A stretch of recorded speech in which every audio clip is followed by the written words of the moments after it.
नमस्कार। PP news line की विशेष बात में एक बार फिर आपका बहुत बहुत स्वागत है।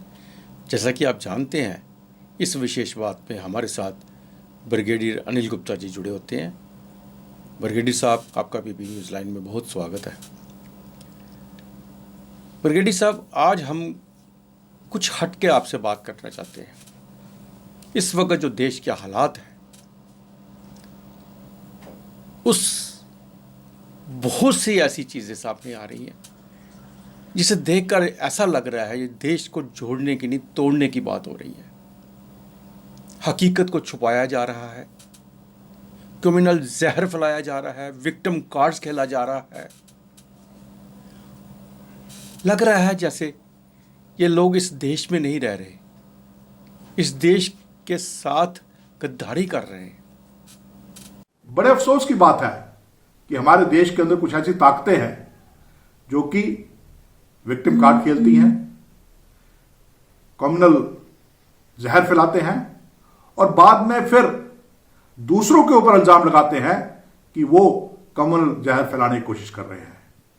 ये वही लोग हैं जिन्होंने सीएए के नाम पर एक बहुत बड़ा आंदोलन चलाया और बाद में उसी को एक कम्युनल आंदोलन की शक्ल दी। ये वही लोग हैं जो टुकड़े टुकड़े गैंग का साथ देते हैं। ये वही लोग हैं जो कि भारत की आजादी को चैलेंज करते हैं। बड़े अफसोस की बात है कि आज ये वक्त आ गया है कि हिंदुस्तान के अंदर ऐसे लोग मिलकर असली आवाज को दबाने की कोशिश कर रहे हैं।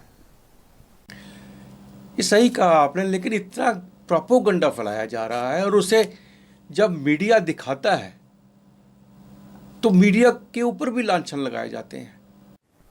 भारत के खिलाफ चलाए जा रहे इस मोटिवेटेड प्रोपेगेंडा को तोड़ना और उसका भांडाफोड़ करना, यह मीडिया की जिम्मेवारी है।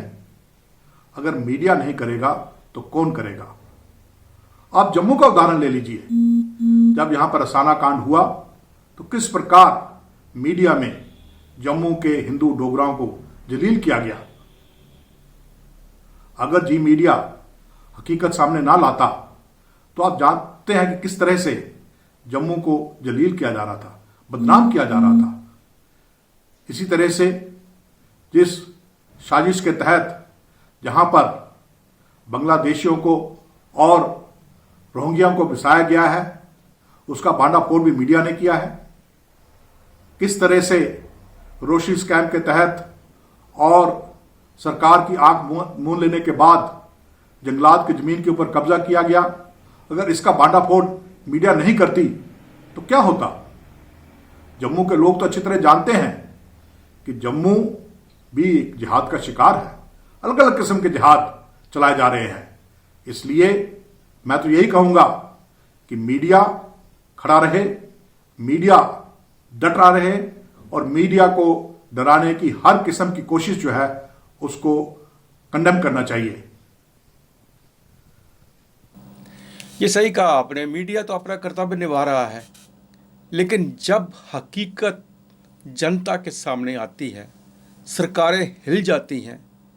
बजाय इसके कि वो फैक्ट तक पहुंचे, वो मीडिया के अगेंस्ट ही केस खड़े की जा रही है। मैं आपको बताता हूँ, जैसे जी न्यूज़ के डीएनए प्रोग्राम के सुधीर चौधरी के अगेंस्ट केरला गवर्नमेंट ने वहाँ पे एक केस दर्ज कर दिया है। बड़ी चिंता का विषय है कि हिंदी चैनल्स की सबसे मशहूर प्रोग्राम डीएनए के एंकर सुधीर चौधरी के खिलाफ केरला पुलिस ने एक एफआईआर दर्ज किया है। ये कोई शक नहीं कि भारत के खिलाफ ग्लोबल जिहादी आतंकी गुटों ने गज़बा हिंद का नारा दिया है। क्या ये झूठ है कि साइबर जिहाद के जरिए भारत को एक हिंदू विरोधी देश दर्शाने की कोशिश की जा रही है? क्या ये झूठ है कि ट्विटर के ऊपर हैशटैग इस्लामोफोबिया इन इंडिया चलाकर भारत को बदनाम करने की कोशिश की जा रही है? इसमें कोई दो राय नहीं कि भारत दोनों हार्ड और सॉफ्ट आतंकवाद का शिकार है। धन्यवाद ब्रिगेडियर साहब। आज की विशेष बात में बस इतना ही। कल फिर हाजिर होंगे एक नई विशेष बात के साथ। तब तक आप देखते रहिए पीपी न्यूज़ लाइन। नमस्कार।